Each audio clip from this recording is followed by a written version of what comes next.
Hello, this is the Provoked Prawn, and this is a video to show off Elgato's collapsible green screen. Now this is a brilliant purchase if you're looking for a green screen, and it's a really well constructed bit of kit, and I'm going to be showing it off and talking about it, giving you an overview of what it's like. Now this collapsible green screen is a great alternative if you're looking for a green screen to be able to chroma key and get rid of scenes or hide things in the background. It's perfect for streamers and content creators that want to be able to ditch messy backgrounds and replace them, just focus on you or on an object. I'm going to be using it in videos in future, hopefully. Now this collapsible green screen is a really interesting design. I was going to do an unboxing video on it originally, but it's pretty huge, so it was really difficult to do a video on, to be honest, even with an ultra wide lens. It is a conveniently constructed box that basically has these fold out feet, a really simple design that include fold out feet underneath at either end for steadying purposes, and then a latch that you can then open the top of and unfold the screen up towards the sky, and it folds out quite nicely. It's quite large, it's very large actually. It was much larger than I thought it was going to be, so it's worth bearing in mind the size of the thing, because you'll see it here, but it's worth checking out the specs to get an idea of how much space it will take up. And that's the point, because it's conveniently collapsible. You can put it away when you're not using it, which is really useful. So the fact that you don't have to worry about hanging something, hanging a piece of green felt up or painting a wall, you can just put this up, put it back down again, put it out of the way when you don't need it. You can see just how big it is. I'm about 5'9", something like that. You can see roughly how tall it is and how wide as well. It takes up quite a lot of room. This is in my living room. I'm trying to hide some of the mess behind me, and it's a brilliant option for doing that.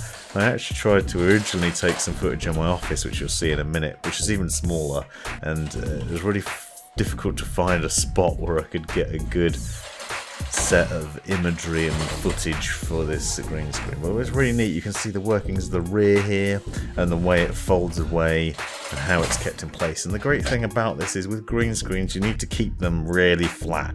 It needs to be a smooth surface that's incredibly flat and well lit. So that's another point to bear in mind, is that you'll need some good lighting. I'm using Elgato's key lights as well as some other lights that I use for video purposes anyway.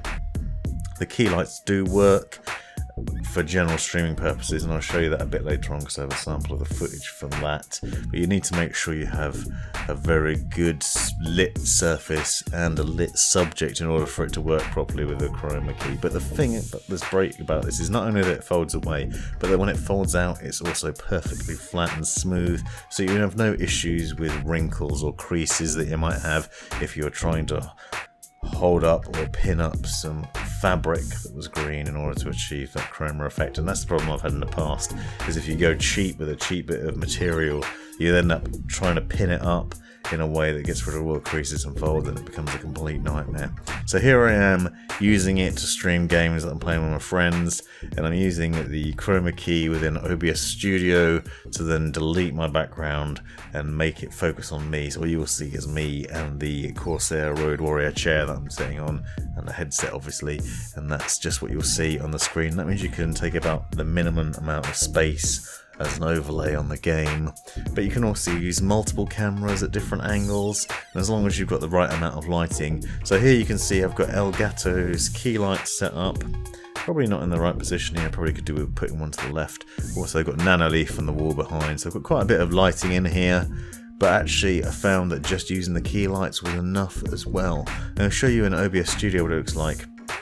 Two cameras, slightly different angles, recording one face on, and just turn the chroma key on in OBS and immediately you can see it works pretty well. There is a slight bit of a problem behind the chair. You can see it's not quite perfect, but you can adjust the chroma settings and get it looking a bit better, and adjust the lighting in the room too. The fact that there is no wrinkles or creases in it makes it a lot easier to do this sort of thing. You just have to get the lighting right. So it is an expensive bit of kit, but it's also really convenient. Being able to fold it away and put it away and store it out of sight when you're not using it is a fantastic option. It's also really big. You can see me standing in front of it here doing a bit of VR, doing an updated review of the HTC Vive Cosmos. I'm just using a slight angle just to show you what it looks like and how large it is. Obviously, if you were doing it properly, it'd be a straight on camera angle that you could then use the chroma key on to cut out the backgrounds. Hope this video is useful. Let me know in the comments if you have any questions. Thanks for watching. This has been the Provoked Prawn. Hope you found this video useful, interesting or hilarious. Be sure to subscribe and check out these other videos, as well as taking a look in the description for links and other information you might find useful. Let me know in the comments if you have any questions or anything you'd like to see extra about this, and have a great life.